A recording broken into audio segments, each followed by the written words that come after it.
Good morning పిల్లలు. ఇప్పుడు మనము 3 అంకెలతో కూడిన 2 సంఖ్యల కూడికలను నేర్చుకుందాం. అయితే ఒక రైతు దగ్గర 2 పొలాలున్నాయి. మొదటి పొలం నుంచి 236 బస్తాల ధాన్యాలు మరియు రెండవ పొలం నుంచి 123 బస్తాల ధాన్యాలు లభించాయి. అయితే ఇప్పుడు ఆ రైతు వాటిని అమ్మాలని వెళ్తున్నాడు. మరి మొత్తం ఎన్ని బస్తాలున్నాయో లెక్క పెడదామా? మొదలు మనము ఈ రెండిటిని ఒకదాని కింద ఒకటి రాయాలి. 236 ప్లస్ 123. ఇలా రాసేటప్పుడు ఒకట్ల స్థానం కింద ఒకట్ల స్థానాన్ని, పదుల స్థానం కింద పదుల స్థానాన్ని మరియు వందల స్థానం కింద వందల స్థానంలో ఉన్న అంకెను రాయాలి. అలా రాయడం వల్ల మనకి కూడికలు సులువుగా అవుతాయి మరియు సరిగ్గా చేయగలం. మొదలు మనము ఒకట్ల స్థానం నుండి మొదలుపెట్టి అలా ఎడమవైపు వెళ్తూ పదుల స్థానము మరియు వందల స్థానంలో ఉన్న అంకెల కూడికలను చేయాలి. అయితే మనము కుడివైపు నుండి ఎడమవైపు వెళ్తూ లెక్క పెడదాం. మరి మొదలు పెడదామా? 6 ప్లస్ 3 ఎంత అవుతుంది? 9. ఇప్పుడు మనము పదుల స్థానంలో ఉన్న అంకెలను లెక్క పెడదాం. 3 ప్లస్ 2 ఎంత అవుతుంది? 5. ఇప్పుడు వందల స్థానం. వందల స్థానంలో 2 ప్లస్ 1 3. అయితే రైతు దగ్గర మొత్తం ఎన్ని బస్తాలున్నాయి? 359 బస్తాలు. ఇప్పుడు మనము ఇంకో ఉదాహరణ చూద్దాం. ఇక్కడ చూడండి, 675 మరియు 249. మొదటి వరుసలో 675ని రాసి రెండవ వరుసలో 249ని రాయాలి. మనం గుర్తుంచుకోవాలి, ఏ స్థానంలో ఉన్న అంకెలను అదే స్థానం కింద రాయాలి. అనగా ఒకట్ల స్థానం కింద ఒకట్ల స్థానము, పదుల స్థానం కింద పదుల స్థానము, వందల స్థానం కింద వందల స్థానంలో ఉన్న అంకెలను రాయాలి. ఇప్పుడు మనము కూడికలను మొదలు పెడదాం. మొదలు ఒకట్ల స్థానంలో ఉన్న అంకెలు అనగా 5 ప్లస్ 9 ఎంత అవుతుంది? 14.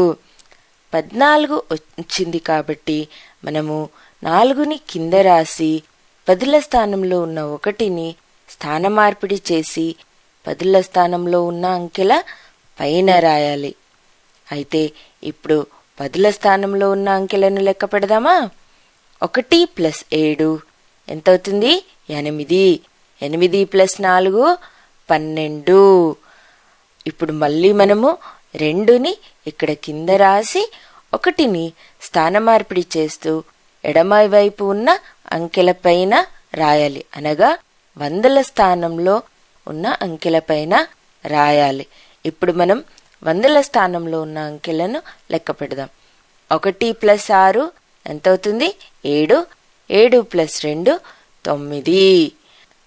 ఈ విధంగా మీరు ఎంత పెద్ద సంఖ్యలున్న కూడికలను సులువుగా చేయవచ్చు. అర్థమైందా పిల్లలు? అయితే గుర్తుంచుకోండి, 9 కన్నా ఎక్కువ సంఖ్యలు వచ్చినప్పుడు మనము ఒకట్ల స్థానంలో ఉన్న అంకెను కింద రాసి పదుల స్థానంలో ఉన్న అంకెను ఎడమవైపు ఉన్న అంకెల పైన రాయాలి. స్థాన మార్పిడి చేయాలి. సరేనా? ఎలాగైతే మనం ఇక్కడ 5 ప్లస్ 9 ఎంత అవుతుంది? 14 అవుతే 4ని కింద రాసి 1 స్థాన మార్పిడి చేసి పదుల స్థానం పైన రాసామో అలానే చేయాలి. అర్థమైంది కదా పిల్లలు? ఇప్పుడు మనము చివరిగా ఇంకో ఉదాహరణని చూద్దాం. రైతు దగ్గర మొదటి పొలం నుండి 712 బస్తాల గోధుమలు, రెండవ పొలం నుండి 589 బస్తాల గోధుమలు ఉన్నాయి. అయితే మొత్తం ఎన్ని బస్తాలున్నాయి లెక్క పెడదామా? 712 ప్లస్ 589 అనగా వీటి రెండిటిని ఒకదాని కింద ఒకటి రాయాలి. మనం మొదలు ఒకట్ల స్థానం నుండి మొదలు పెడదాం. ఎంత అవుతుంది? మొదలు 2 + 9 11. అయితే మనం 1ని కింద రాసి పదుల స్థానంలో ఉన్న 1ని స్థాన మార్పిడి చేయాలి. ఇప్పుడు ఎంత అవుతుంది? 1 + 1 2, 2 + 8 10. ఇప్పుడు మనము 0ని కింద రాసి పదుల స్థానంలో ఉన్న 1ని స్థాన మార్పిడి చేయాలి. అంటే ఎడమవైపు ఉన్న అంకెల పైన రాయాలి, వందల స్థానంల పైన. ఇప్పుడు ఎంత అవుతుందో చూడండి. 1 + 7 8, 8 + 5 13. అయితే ఇప్పుడు మనము 3ని కింద రాస్తాం. మరి 1ని ఎక్కడ రాయాలి? 1ని వేల స్థానంలో రాయాలి. కానీ ఇక్కడ వేల స్థానము లేదు కాబట్టి మనము 1ని 3కి పక్కనే రాయవచ్చు. అర్థమైందా పిల్లలు? ఇప్పుడు ఎన్ని బస్తాలున్నాయి? 1301 బస్తాల గోధుమలు ఉన్నాయి. అర్థమైంది కదా పిల్లలు? ఈ రోజుకి ఇంతే. బాయ్ బాయ్ పిల్లలు.